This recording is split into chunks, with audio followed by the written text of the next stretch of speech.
বললেন পৃথিবী ধ্বংসের লক্ষণ হলো ব্যভিচার বেড়ে যাবে। আজকের ঘরের ভেতরে ব্যভিচার চলছে, ঘরের বাইরে এখন ব্যভিচার চলছে। খারাপ সেন্স নেবেন না কিন্তু, ঘরের ভিতরে ব্যভিচার চলছে, ঘরের বাইরে ব্যভিচার চলছে। এই মা বোনেরা ভালো করে শুনে নিন, কথাগুলো শুনতে খারাপ লাগছে কিন্তু বলতে আমার বাধ্য হতে হচ্ছে। কি স্বামী স্ত্রী চাকরি করে, স্যার একটা ম্যাডামের সঙ্গে গন্ডগোল করে বসে আছে, ম্যাডাম একটা স্যারের সঙ্গে গন্ডগোল করে বসে আছে। সন্ধ্যাবেলা দুজনে যখন বাড়ি আসছে, মোবাইলের নাম্বারগুলো ডিলিট করে দিয়ে সুবি সাহেব দুজন ফেরেশতা বাড়ি ফিরছে। দেখলে মনে হবে না বাড়ি থেকে ভাববেন একটু। চলো এই জন্য বলে দিচ্ছি, আজকের ব্যভিচার যেখানে সেখানে বেড়ে গেছে। এজন্য কোরআনে বলা হয়েছে ব্যভিচার হলো হারাম, হারাম, হারাম, অবৈধ, অবৈধ।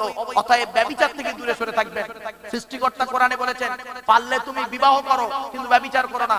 ভালোবেসে বিবাহ করা ভালো নয়, বিয়ে করে ভালোবাসা ভালো। ছোট্ট একটা উদাহরণ দিচ্ছি। এ পুরুষ, হে স্বামী, তুমি কেমন স্বামী? তুমি থাকতে তোমার স্ত্রী অন্য পুরুষের সঙ্গে পরকীয়া করবে, তুমি স্বামী না আসামি?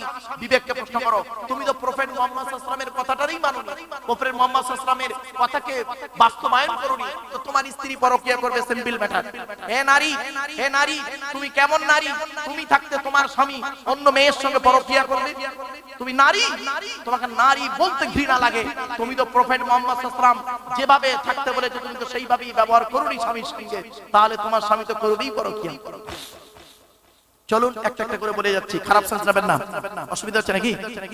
চলুন, এক নাম্বার বিদ্যা উঠে চলে যাবে, 2 নাম্বার ব্যভিচার বেড়ে যাবে, 3 নাম্বার মদ খাওয়া বেড়ে যাবে। আজকে দেখেন মদ খাওয়া কেমন বেড়ে গেছে। তবে বাংলা মালের বাজার ভালো চলে না, যা চলে ইংলিশ মাল। আর এই ভোট আসছে, দেখবেন ভোটে মানে মদ কত খাওয়া চলে। তবে একটা আমি উদাহরণ দিচ্ছি বাবা, জ্ঞানী গুণী বুদ্ধিজীবী মানুষ, হিন্দু মুসলিম নাটাবেড়িয়া বাজার, এখানে জ্ঞানী গুণী বুদ্ধিজীবীদের আগমন। তো একটা ছোট্ট উদাহরণ দিচ্ছি, খারাপ সেন্স নেবেন না। তবে উদাহরণটা দেওয়ার সময় আশা করি আপনারা মনে হয় হেসে ফেলবেন, তা আমি কতটা সহ্য করতে পারবো জানি না। চলুন, 4 বন্ধু, 4 শিক্ষিত বন্ধু, 4 কি বন্ধু? শিক্ষিত বন্ধু একটা হোটেলে খেতে গেছে, একটা হোটেলে খেতে গেছে। গিয়ে দেখছে হোটেলের মালিক যিনি বয়োজ্যেষ্ঠ বুড়ো মানুষ, 80 বছরের বুড়ো মানুষ বসে আছে। 4 বন্ধু হোটেলে পেট ভর্তি করে জান ভরে খেয়েছে, ভালো মন্দ খাবার, ভালো মন্দ খাবার খেয়ে নিয়েছে। খেয়ে খাবার টেবিলে, খাবার ভালো করে শুনে প্লিজ অ্যাটেনশন, খাবার টেবিলে বসে 4 বন্ধু ঝগড়া করছে। 4 বন্ধু কি করছে? ঝগড়া করছে।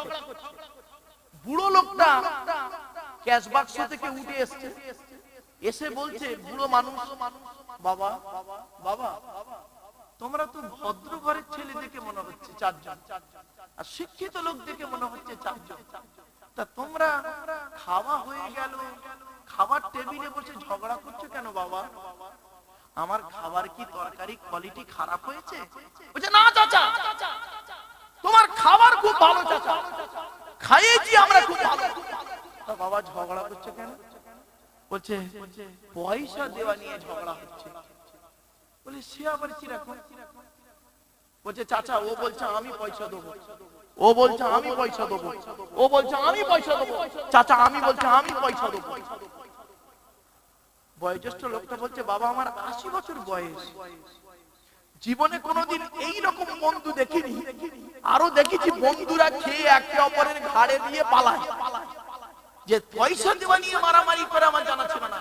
তা বাবা তোরা মারামারি করিস নি বাবা, আমি বুড়ো মানুষ, দে বাবা এই 1000 টাকা বিল হয়েছে, তোদের 4 জনের মধ্যে যে কোনো একজন আমার টাকাটা দিলেই তো ঝামেলা মিটে যায় বাবা, আমি হোটেলওয়ালা মানুষ বাবা, দে বাবা বুড়ো মানুষ দে। বলছে না চাচা একটা ফায়সালা করতেই হবে। বলে কি ফায়সালা বল দেখি। 4 বন্ধু মিলে বলছে আমরা একটা সিদ্ধান্তে এসেছি। বলো কি? বলে আমরা দৌড় প্রতিযোগিতা করব, দৌড় প্রতিযোগিতা করে যে ফার্স্ট হবে সে টাকাতে যাবে।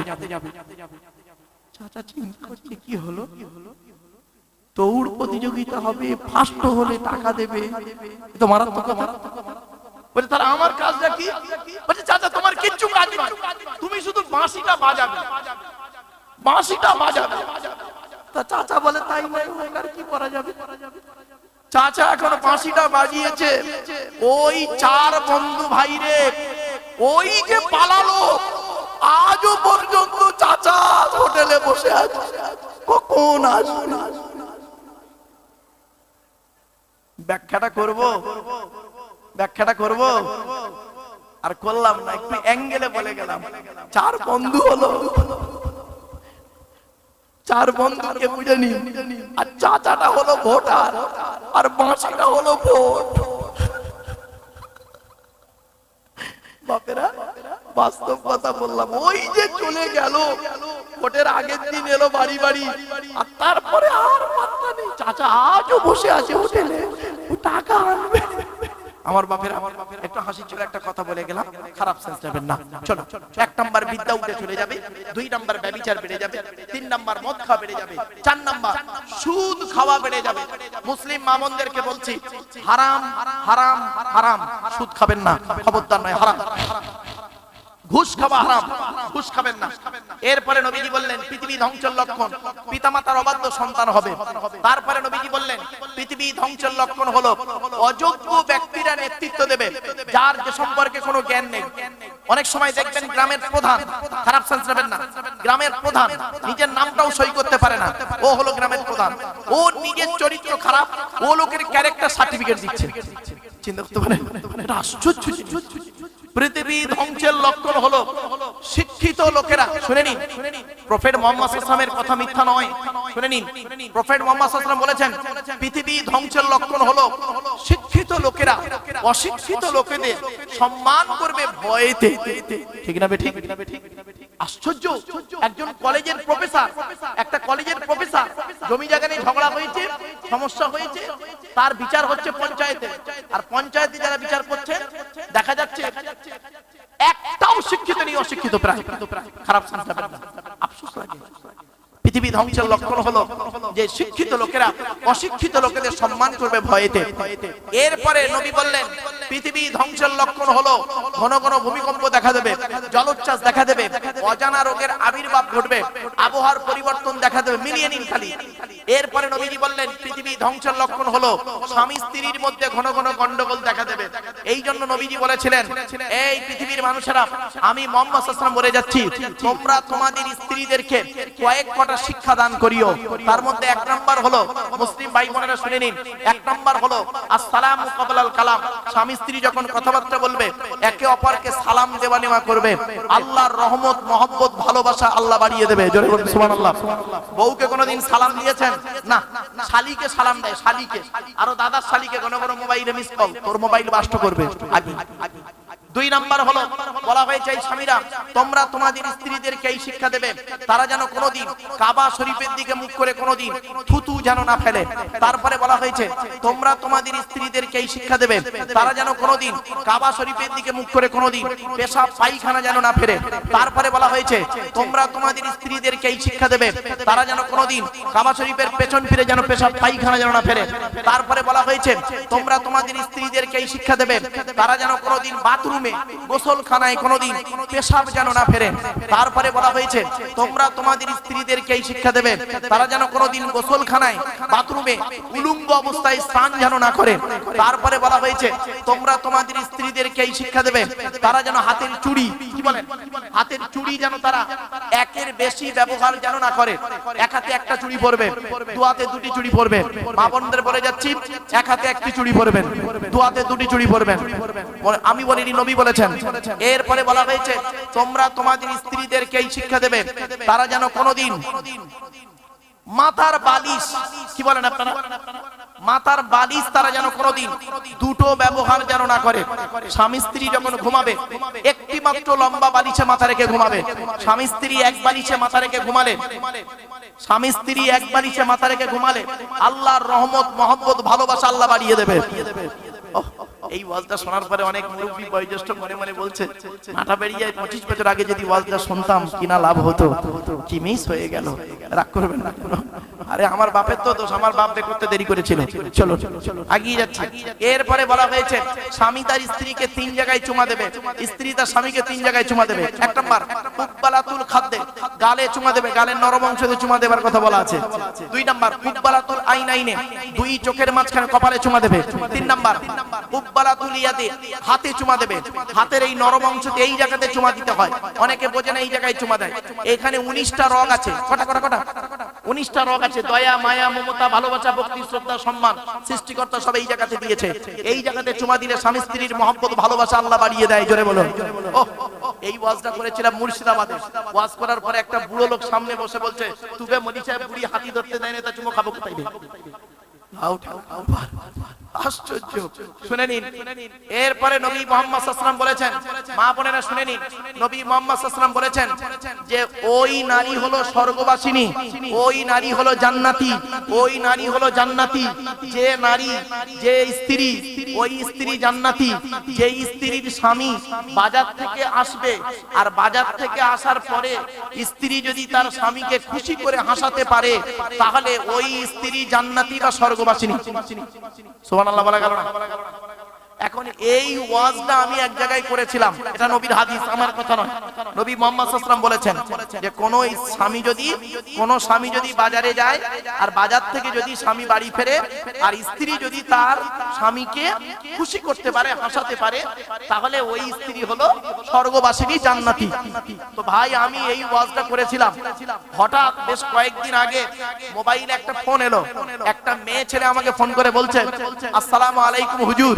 আমি বললাম ওয়ালাইকুম আসসালাম। কে বলছো মা? বলছে হুজুর আপনার ওয়াজ শুনে আমি প্র্যাকটিক্যাল করতে গিয়ে আমার স্বামী আমাকে মেরেছে, 3 দিন গায়ে জ্বর। আমি বললাম আমার ওয়াজ কি এমন কথা ছিল আপনার শুনে মারলো? কি বলছে জানেন? বলছে আপনি বলেছেন বক্তব্য, আমি ইউটিউবে শুনলাম যে স্বামী বাজার থেকে এলে স্ত্রী যদি হাসাতে পারে, খুশি করতে পারে, ওই স্ত্রী জান্নাতি।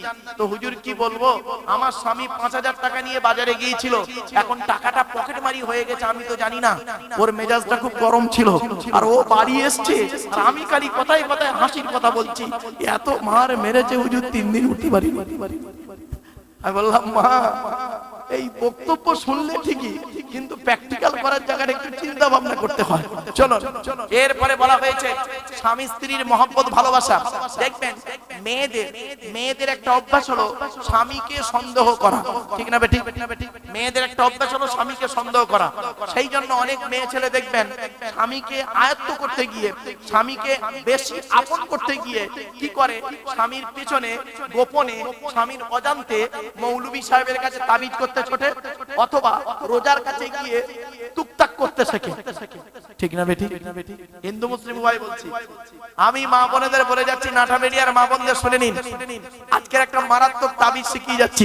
স্বামী স্ত্রী যখন ঘুমাবে একটি মাত্র বালিশ ব্যবহার করবে, আর স্ত্রী যদি ওর মাথার লম্বা চুলটা ওই বালিশের উপরে বিছায় দেয়, আর স্বামী যদি স্ত্রীর চুলের উপরে মাথা রেখে ঘুমায়, ওই স্বামী ওই মুহূর্তে জীবনে কোনোদিন অন্য কোনো নারীর কথা ওর মনেই আসবে না। জোরে বলুন সুবহানাল্লাহ।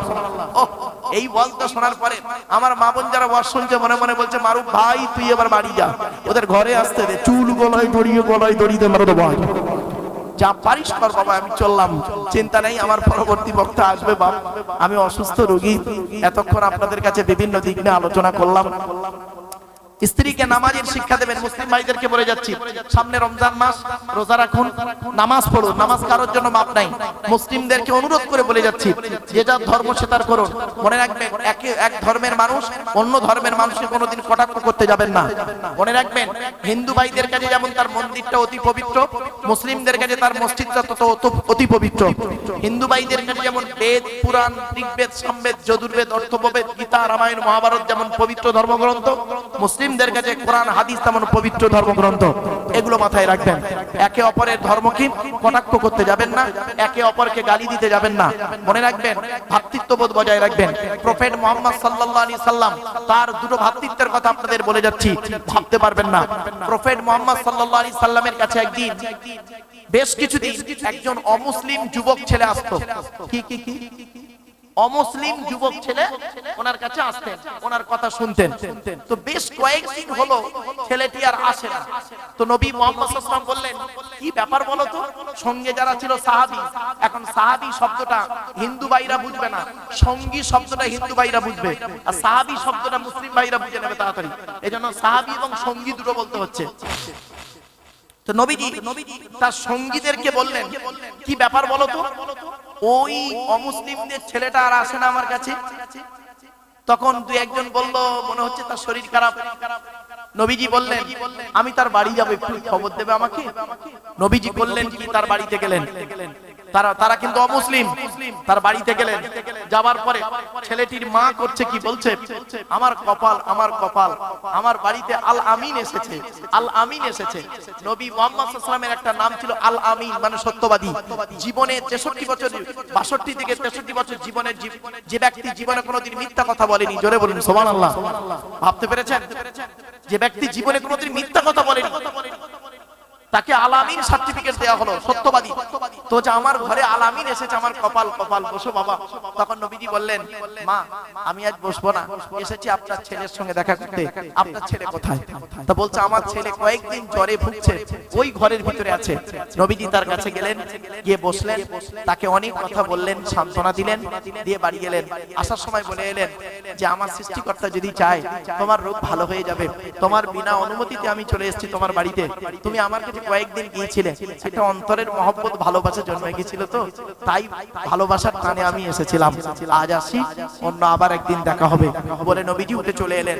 কয়েকদিন পরে ছেলেটি শরীর ভালো হতে নবীজির কাছে এলেন, এসে বলছেন, আমি তাওরাত কিতাবে আপনি আসার আগে যে ধর্মগ্রন্থগুলো এসেছে, সেই ধর্মগ্রন্থগুলোতে লেখা আছে পৃথিবীতে একজন নবী, শেষ নবীর আগমন ঘটবে, তার নাম হবে মুহাম্মদ, আর তার চরিত্র হবে, তার আদর্শ হবে বিশ্বের মানুষের আদর্শ। যদি চরিত্র যদি একটা পাল্লাই রাখা হয়, আর মুহাম্মদ সাল্লাল্লাহু আলাইহি ওয়াসাল্লামের চরিত্র আদর্শ যদি এক অপর পাল্লাই রাখা হয়, মুহাম্মদ সাল্লাল্লাহু আলাইহি ওয়াসাল্লামের চরিত্রটা পাল্লা ভারী হয়ে যাবে।